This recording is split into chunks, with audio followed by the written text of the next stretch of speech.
I am delighted to invite up our very next speaker, Zintle. Where are you? Come on up.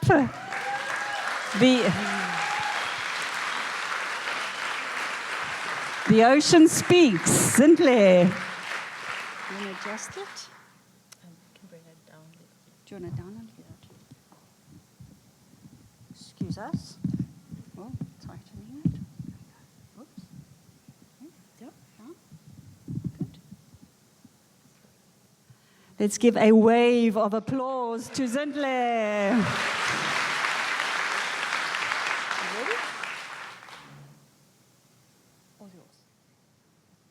If diamonds are made under pressure, then the Cape Flats should be considered a diamond mine.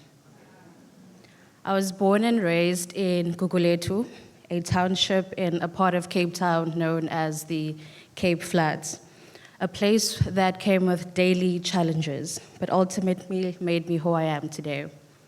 Tucked away in the outskirts of the city, the Cape Flats is not only landlocked geographically, but also locked of opportunity. A history that was designed by the apartheid system. And although the apartheid was abolished in 1990, I was raised by a single mother of 6 children who, with the little she had, tried her best to expose us to the world. But even that was very limited. A simple day at the park was a luxury that I have no childhood memory of. But a real treat was going to the beach once a year on New Year's Day. The trip to the beach was an adventure on its own. We had no car, so as a family we would wake up as early as 7 a.m. to start our 1-hour commute to Mitchell's Plain. And when we arrived, we were met by hundreds of families who, just like us, took the long journey to travel to the beach, either by public transport or some by foot.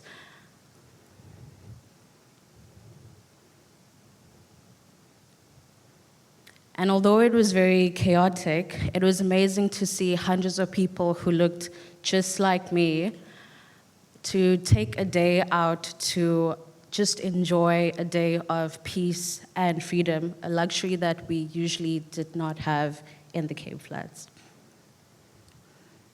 This is the same feeling that motivated me to want to be more exposed to nature. And so I enrolled into the Faculty of Geography and Environmental Studies at the University of Cape Town.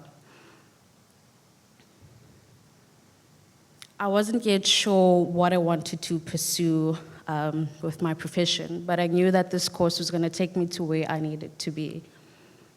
But I found that my studies had little exposure to nature, so I found an opportunity to join beach cleanups as a way to be more exposed. Beach cleanups is a social activation where volunteers come together to collect litter off beaches and waterways with the aim of keeping the oceans clean and healthy.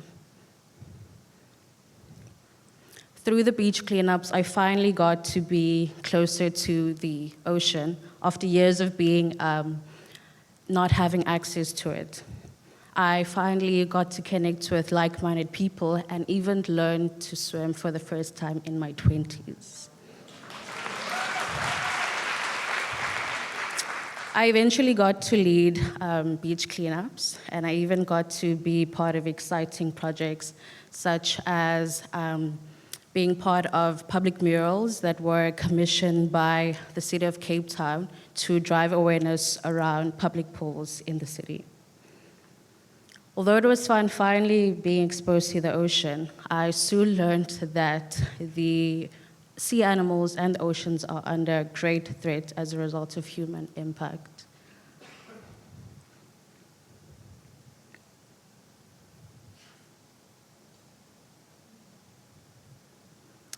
Marine pollution is a man-made issue where the sea animals and ocean ecosystems are put under threat.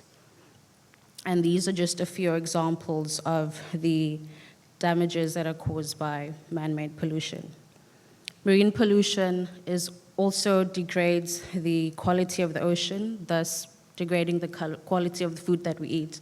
So we actually put ourselves at risk of the very ecosystems that sustain us.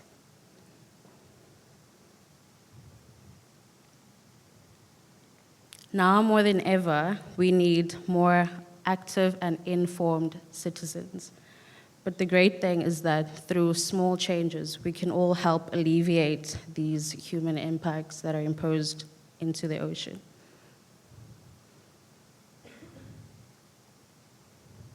And my contribution has been through the beach cleanups, which I've now been taking part in for 7 years. And over this time, I've been able to work with various organizations, and I've also been able to connect with amazing people whom I now am actually able to call my friends as well. And it may seem insignificant for a small group of volunteers to clean a portion of the coastline, but over the years, I've helped clean up hundreds of kilograms of trash off the coastlines of the Western Cape. And when you see heaps of collected rubbish like this, you understand the power of the collective. And I'd like to call on each and every one of us to commit to introducing at least one small change into our lives. It can be something as small as recycling to make sure litter doesn't end up in the sea, or just sharing with the next person the impacts. We all experience the ocean in different ways, whether it is a place of peace, a source of sustenance, or a connection to spirituality.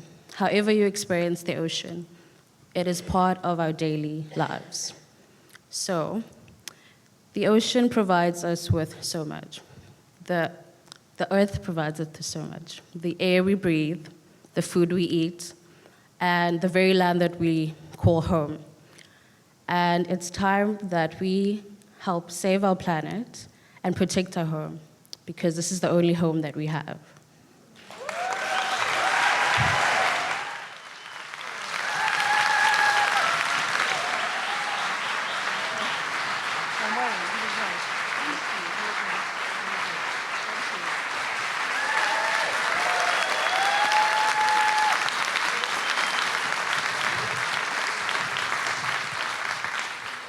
What a beautiful story about the ocean speaks.